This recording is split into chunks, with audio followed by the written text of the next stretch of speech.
Assalamualaikum warahmatullahi wabarakatuh. Perkenalkan, nama saya Rayhan Marfinsa. Saya berasal dari kelas 12 F1. Berdirinya saya di sini, saya ingin menjelaskan materi tentang rangkaian listrik. Rangkaian listrik adalah sebuah jalur atau rangkaian sehingga elektron dapat mengalir dari sumber voltase atau arus listrik. Proses perpindahan elektron inilah yang kita kenal sebagai listrik. Seperti yang kita tahu, sumber listrik itu memiliki kutub positif dan kutub negatif. Apabila kutub positif dan kutub negatif dihubungkan dengan sepotong kabel, maka akan menimbulkan arus listrik yang mengalir dari kutub positif menuju kutub negatif. Berdasarkan mengalir atau tidaknya arus listrik, rangkaian listrik dibagi menjadi dua, yakni rangkaian terbuka dan rangkaian tertutup.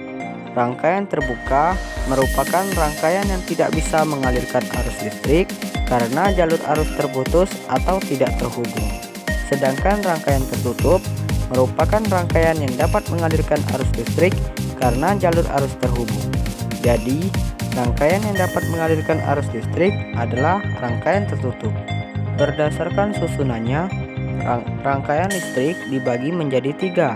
Yang pertama, rangkaian seri. Rangkaian seri merupakan rangkaian listrik yang disusun secara bersebelahan atau sejajar.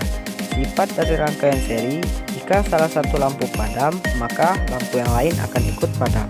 Contoh penggunaan rangkaian seri pada baterai senter.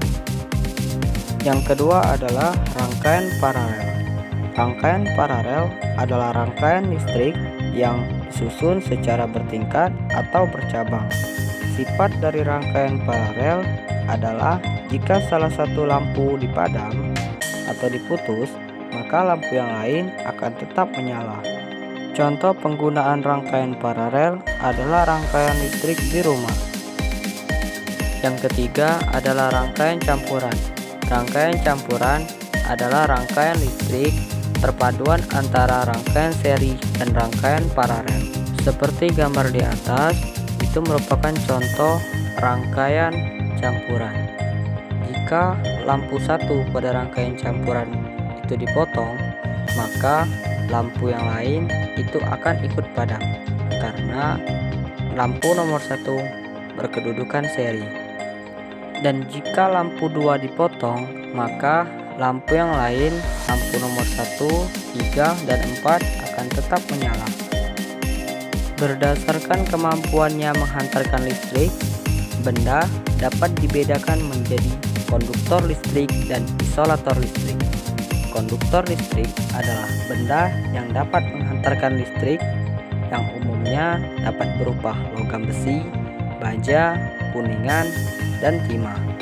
Sedangkan isolator listrik adalah benda yang tidak dapat menghantarkan arus listrik berupa plastik, kaca, dan kayu yang kering.